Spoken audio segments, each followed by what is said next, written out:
저는 사실 어렸을 때 정말 평범한 아이였습니다.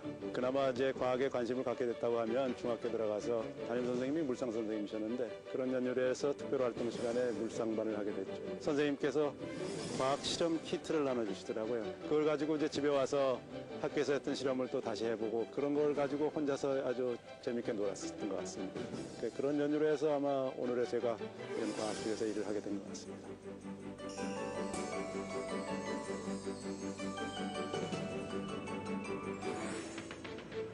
벽은 물론 심지어 천장까지 기어다닌다.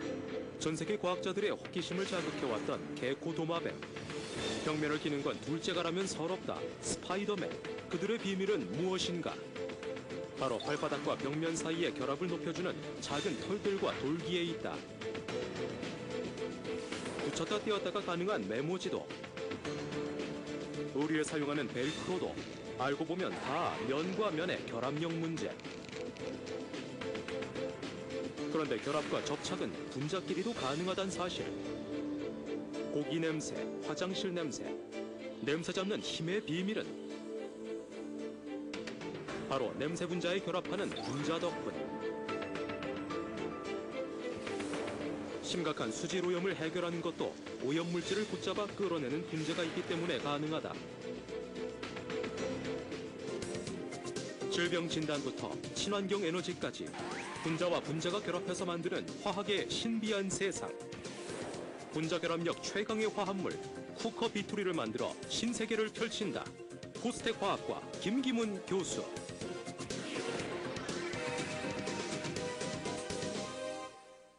쿠커 비투리라고 하는 것은 저희가 오랫동안 연구해온 그 화합물인데요. 속이 빈 호박처럼 생겼다고 해서 그 이름이 붙여졌습니다. 그래서 호박의 학명이 쿠커비터 CA거든요. 그래서 그 앞에 쿠커빗 파트를 따고 뒤에는 이제 화합물의 특성에 따라서 그 부분을 따서 쿠커비툴이라고 부르고 있습니다.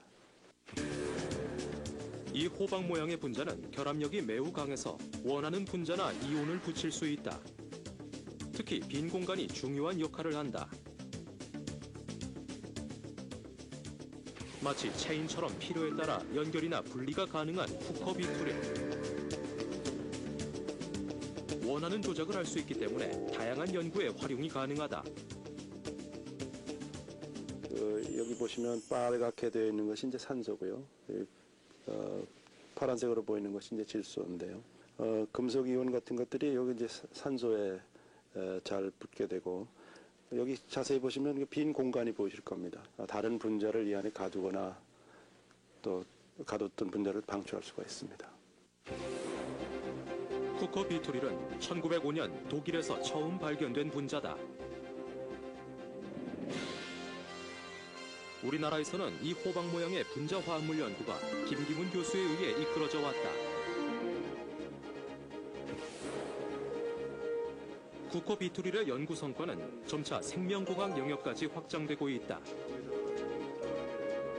쿠커 비투릴로 질병이 생긴 조직에 선택적으로 작용하는 약물 전달체를 만들 수 있기 때문이다. 빈 공간 안에 다른 분자를 가둘 수가 있죠. 이런 성질을 이용하면 여기다 약물을 담질해서 우리가 치료가 필요한 그런 조직에다가 선택적으로 이렇게 보낼 수도 있고요. 쿠커 비투릴로 다양한 형태의 운반체를 만들 수 있는 것. 결합력이 강해 원하는 물질을 담거나 붙일 수 있기 때문이다. 또 하나의 중요한 이유는 우리 몸의 세포막 단백질을 쉽게 분리해낼 수 있다는 데에 있다. 세포 표면에 존재하는 단백질로서 외부에서의 자극을 세포 내로 전달해주는 그런 역할을 해주고 여러 가지 신진대사에 관여하고 있습니다. 세포막 단백질의 그런 조성과 농도 이런 것을 정확하게 알므로써 현재 몸의 상태를 우리가 잘 알 수가 있습니다. 따라서 세포막 단백질은 최근 생명공학계에서 가장 활발하게 연구되고 있는 부분이다. 세포막 단백질 연구를 위해 이것만 분리해내는 게 필요했지만 쉽지 않았던 게 현실. 김기문 교수는 쿠커 비투릴로 쉽게 세포막 단백질을 분리하는 데 성공했다. 우선 페로센이란 물질로 필요한 세포막 단백질에 표시를 해둔다. 그리고 쿠커 비투릴을 세포막에 넣으면 이 페로센에 강력하게 결합한다. 결국 필요한 세포막 단백질만 분리해낼 수 있게 되는 것이다. 쿠커비트릴의 결합력 덕분이다.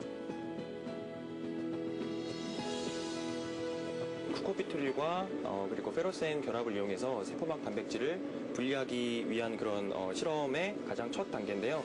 그래서 세포에다가 그 페로센 물질을 지금 붙이고 있는 그런 과정입니다.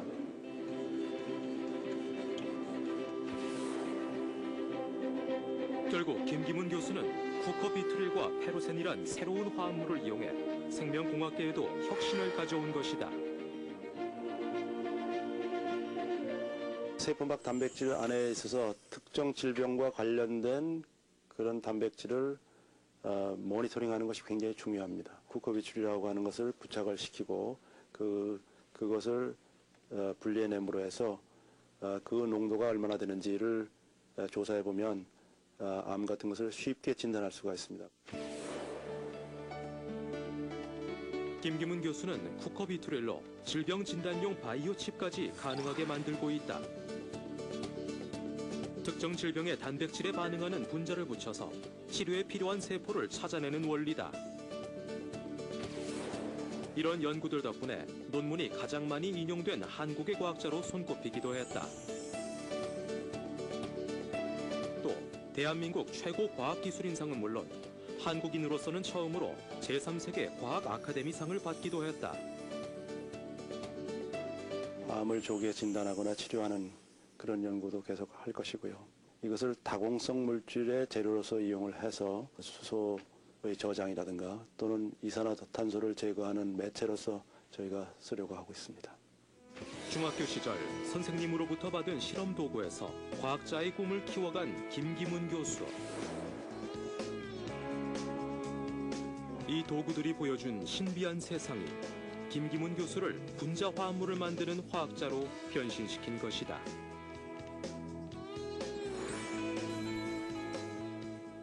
사실은 대학 다닐 때는 미술에 관심이 많아서 미학과로 전과를 할까도 생각을 했었고요. 그런데 생각해보면 과학은 참 예술하고 닮은 점이 많이 있다고 생각합니다. 둘 다 독창성을 바탕으로 창조형이라고 볼 수 있는데 제일 중요한 것은 끊임없는 정열이 필요하다는 것이죠. 초심을 잃지 않고 은퇴하는 날까지 과학에 대한 정열을 불태워서 후학들이 노벨상 수상뿐만 아니라 과학사에서 큰 발자취를 남길 수 있도록 탄탄한 토대를 마련해주고 싶습니다. 호박 모양의 분자 안에서 김기문 교수가 만드는 신세계는 계속 펼쳐진다.